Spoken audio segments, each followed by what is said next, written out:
Pour revenir un petit peu sur le premier topo, on s'aperçoit de la place centrale dans la prise en charge de l'insuffisance cardiaque de la télésurveillance. C'est vrai que c'est ça qui motive des changements, des modifications thérapeutiques, des nouvelles consultations non programmées, des hospitalisations éventuelles. Donc, il faut vraiment que ça reste en place centrale dans la gestion du patient en insuffisance cardiaque chronique. Bien sûr, la phase aiguë sera prise en charge différemment et détectée, dépistée différemment. On s'aperçoit aussi de l'efficacité croissante de la télésurveillance, notamment chez les patients, comme nous l'a dit Isabelle, qui sont isolés sur le plan familial, sur le plan géographique. On se rapproche d'eux via cette solution. Hein, on est toujours en contact avec eux. Ça les rassure. Ça nous rassure en tant que soignants aussi parce qu'on ne les lâche pas dans la nature. Et c'est vrai que la cerise sur le gâteau, ça permet de diminuer les hospitalisations et donc de les voir revenir dans une structure qui n'est pas adaptée à leur âge. On s'aperçoit aussi que cette télésurveillance, outre le fait de détecter des nouvelles insuffisances cardiaques, des décompensations, ça permet aussi, par exemple, de détecter des récidives de FA ou d'apparition de fibrillation atriale ou autres troubles du rythme atrial paroxystique chez ces patients qui sont en télésurveillance. Une question aussi pour Nicolas Lelouch, d'après les derniers papiers qui sont sortis. Est-ce que le fait de traiter les patients par des glyphosines dans l'insuffisance cardiaque évite l'incidence de la fibrillation auriculaire, l'incidence de la fibrillation atriale et les récidives de fibrillation atriale chez les patients qui en ont déjà fait, qui ont déjà été traités? Alors, tous les médicaments qui diminuent la morbide mortalité dans l'insuffisance cardiaque diminuent l'incidence de l'AFA. Ça, c'est clairement démontré parce qu'en fait, c'est lié à l'amélioration de la fonction VG en elle-même. Donc, tous les traitements, les 4 fantastiques, hein, comme vous savez probablement mieux que moi, diminuent les risques de fibrillation atriale. Maintenant, du coup, votre question, c'était sur le fait de… Qu'est-ce que vous voulez savoir du coup sur ces traitements? Non, le fait qu'on dépistait aussi les récidives et les fibrillations atriales grâce à la télésurveillance. Alors nous, oui, à Mondor, on a un très bon service d'insuffisance cardiaque qui est dirigé par Thibaut Damy. Et donc, c'est vrai qu'on travaille en étroite collaboration avec leur équipe, notamment de télésuivi. Donc, c'est sûr que l'AFA, ça fait décompenser les patients. Donc, il y a toute une discussion un petit peu sur le management. Mais en gros, c'est ce que je vous ai dit, comme c'est des patients chez lesquels on ne peut pas donner d'antiarythmique, c'est Cordarone en première intention. Et après, c'est ablation. Après, si on peut vraiment rien faire sur de la FA chronique, c'est ablation du nœud avec resynchronisation. Hein. Globalement, c'est un peu ça les perspectives. Mais oui, en tout cas, le fait de traiter l'insuffisance cardiaque, ça joue sur l'incidence de la FA. Mais ça ne règle pas tout, bien sûr. J'ai une question pour toi, Nicolas. Je croyais que l'amiodarone n'avait pas montré d'effet sur la morbimortalité dans le traitement des troubles du rythme ventriculaire chez l'insuffisance cardiaque. C'est uniquement les bêta-bloquants, le DEF et l'ablation. Non? Et tu en parles beaucoup dans ton algorithme thérapeutique. Alors, on considère que l'amiodarone, si tu veux, c'est un traitement pour traiter, par exemple, les ESV. Je n'ai pas parlé de la mort subite aujourd'hui. Donc, pour traiter l'AFA et les ESV, c'est un traitement très efficace. Maintenant, sur la base, et c'est vrai que les études initiales qui avaient comparé Cordarone versus DEF montrent que le DEF n'a pas d'impact direct sur la mort subite. Mais non, voilà, l'amiodarone n'a pas d'impact sur la mort subite. Mais d'un autre côté, voilà, c'est quand même un traitement qu'on utilise l'arga manu en rythmologie. Hein. Mais le but, là, si tu veux, c'est pas tellement de diminuer la mort subite. Hein. On n'est pas en alternative au DEF.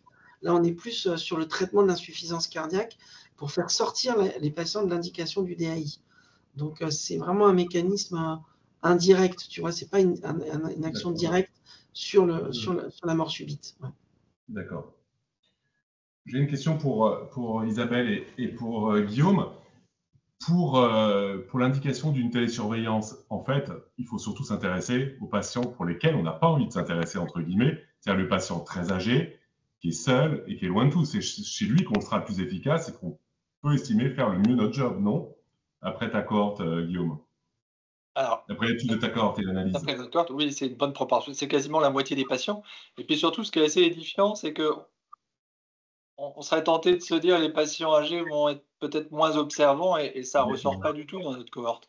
on a même le sentiment que finalement, ceux qui sont le plus demandeurs sont justement ces patients-là, les patients un peu isolés, plutôt âgés. Et bon, raison de plus pour leur proposer. Ouais. Et trouver un système de télésurveillance assez simple. Ah, c'est ça, en fait, maintenant l'enjeu. Ouais. Il est facilement utilisable. Nicolas, j'ai encore une petite question, brève. Oui.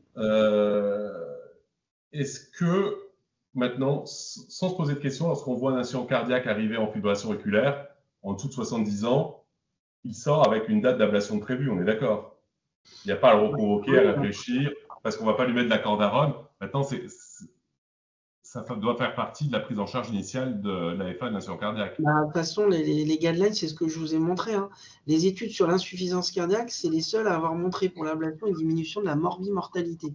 Hein, si vous prenez des patients tout venant, l'étude Cabana, par exemple, ça n'a pas montré d'effet bénéfique sur des critères durs l'ablation sur du tout venant. Ça améliore les symptômes. Mais chez l'insuffisant cardiaque, c'est pour ça que c'est un classe 1 hein, dans les guidelines. C'est vraiment un traitement extrêmement important. Et encore une fois, dans la pratique, on peut améliorer les patients de manière drastique. On peut passer de 30 à 60%. Quoi. Les vraies cardiopathies rythmiques qui sont très, très améliorées par le retour en rythme sinusal après l'ablation. Donc, c'est sûr que, sincèrement, maintenant, c'est impossible de ne pas proposer une ablation à l'insuffisance cardiaque. Mais le problème, ce n'est pas tellement ça. C'est si un patient vient en insuffisance cardiaque et qu'il en est fait depuis 1 an ou 2, c'est plus sur notre problématique à nous, les rythmologues. Parce que faire une ablation, ça ne suffit pas. Il faut avoir 2, voire 3 ablations. Des fois, nous, on fait des ablations chirurgicales par voie hybride maintenant, où on va brûler vraiment toute la paroi postérieure de l'oreillette gauche. Donc, c'est plus un problème rythmologique. Parce qu'une fois que c'est au stade persistant, voire long-standing, c'est-à-dire au-delà de 1 an de FA continue, on a pas mal de mal à les maintenir en rythme sinusal. Mais en tout cas, au niveau de l'insuffisance cardiaque, je pense qu'il n'y a pas photo. Il faut les remettre en sinusal hein, quand ils sont jeunes.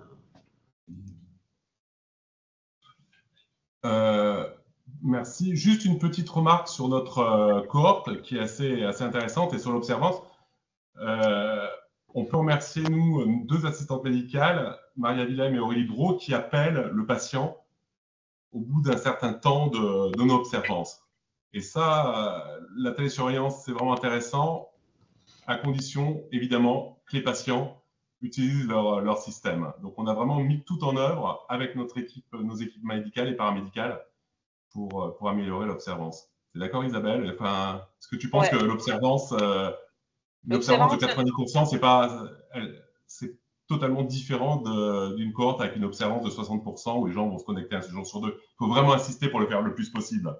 C'est ça le message. Complètement. Et ce que je n'ai pas insisté aussi, c'est l'importance de l'appel à la sortie d'hospitalisation, dans les 10 jours de la sortie d'hospitalisation, pour faire le point avec le patient, s'il a réussi à mettre en place la télésurveillance. Voilà, la bonne observance du traitement, on reprend un petit peu. Et cet appel est super important pour les patients qui sont sortis d'hospitalisation. Et pour une bonne télésurveillance, il faut une bonne équipe très motivée. Ça sera le mot de la fin. Complètement. Et des cardiologues très investis, je dirais. J'ajouterais. Voilà, bien disponibles et ouais, super. Voilà.